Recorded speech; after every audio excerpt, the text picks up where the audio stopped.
নাক বন্ধ হওয়া, নাক দিয়ে পানি পড়া বা নাকে সর্দি লাগা, এই সমস্যাটির সাথে কিন্তু আমরা কম বেশি সবাই পরিচিত। এই যে নাক দিয়ে সর্দি লাগা বা নাকের যে পানি পড়া, এটি সমাধানের কি আমরা ঘরোয়া ব্যবস্থা নিতে পারি।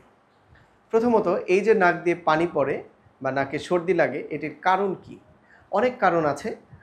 বেশিরভাগ ক্ষেত্রেই অ্যালার্জিজনিত কারণে দেখা যায় যে অনেকগুলো হাঁচি কাশি হয়ে এরপর নাক দিয়ে অনবরত পানি পড়তে থাকে। যদি ঠান্ডা লাগে, যদি ঠান্ডা শুষ্ক আবহাওয়ায় থাকা হয় বা এসিতে যদি থাকা হয়, যেখানে বাতাস একটু শুষ্ক থাকে, এরকম যদি থাকা হয়, তাহলেও দেখা যায় যে নাক বন্ধ থাকে, নাক দিয়ে পানি পড়ে, সর্দি লেগে যায়। এগুলোই সাধারণত সর্দি লাগার কমন কারণ। প্রথমত আপনাকে বিশ্রাম নিতে হবে। সর্দির সাথে কিন্তু অনেক সময় জ্বর ভাব থাকে বা জ্বর আসতেও পারে, মাথা ব্যথা করতে পারে। এজন্যই আপনি একটু বিশ্রাম নিবেন। স্বাভাবিক খাবার খাবেন, তবে একটু মধু জাতীয় খাবার খাওয়া যেতে পারে। এটি খেলে গলায় একটু সুদিং ইফেক্ট হয়, একটু আরাম লাগে। সর্দির কারণে বা অতিরিক্ত হাঁচি কাশির কারণে যে গলার মধ্যে খুসখুসে ভাবটা হয়, এই ভাবটি কমে যায়। গরম পানির গার্গেল করতে পারেন। কুসুম গরম পানিতে একটু লবণ দিয়ে সেটি দিয়ে ভালোভাবে গার্গেল করতে পারেন এবং কুসুম গরম পানি এবং লবণের একটি মিশ্রণ তৈরি করে সেটি দিয়ে নাক পরিষ্কারও করতে পারেন, বা বাজারে যে নর্মাল স্যালাইন পাওয়া যায় সেটিও সিরিঞ্জে নিয়ে এটি দিয়ে নাক পরিষ্কার করতে পারেন। যদি সর্দি দিয়ে বা সিক্রেশন দিয়ে নাকের ভেতরটা বন্ধ হয়ে থাকে, তাহলে কিন্তু নাক পরিষ্কারও করতে পারেন।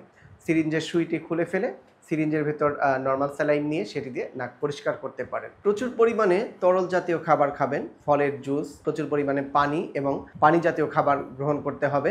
হিউমিডিফায়ার ব্যবহার করতে পারেন। যদি রুমের বাতাস যদি বেশি শুষ্ক হয়ে থাকে, তাহলে হিউমিডিফায়ার ব্যবহার করতে পারেন।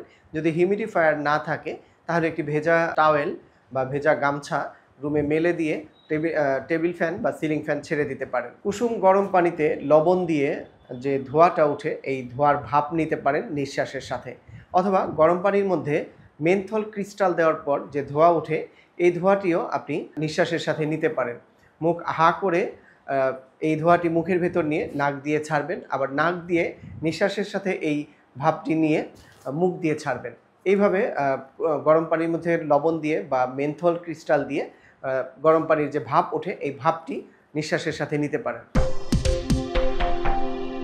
কারো যদি অ্যালার্জিজনিত ঠান্ডা লেগে থাকে, সর্দি হয়ে থাকে, অনেক হাঁচি কাশি হয়, তাহলে আপনাকে এই কারণটি খুঁজে বের করতে হবে যে কী কারণে আপনার অ্যালার্জি হয়।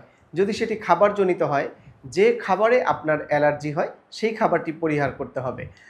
এরকম না যে অ্যালার্জি জাতীয় যা খাবার আছে সবই আপনাকে বাদ দিতে হবে, এরকম না। অনেকেরই আছে যে গরুর মাংস খেলে কোনো অ্যালার্জি হয় না, কিন্তু চিংড়ি মাছ খেলে তার অ্যালার্জি হয়। তাহলে সেই রোগী অবশ্যই গরুর মাংস খাবে, চিংড়ি মাছটা শুধু পরিহার করবে। মূল কথা হলো, যার যে খাবারের সমস্যা সেই খাবারটি পরিহার করতে হবে।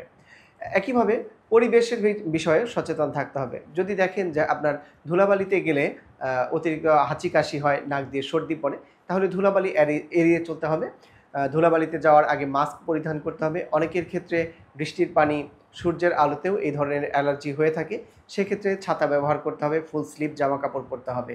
যার যে ক্ষেত্রে অ্যালার্জি সেই পরিবেশ থেকে দূরে থাকতে হবে এবং সেই খাবারটা পরিহার করতে হবে।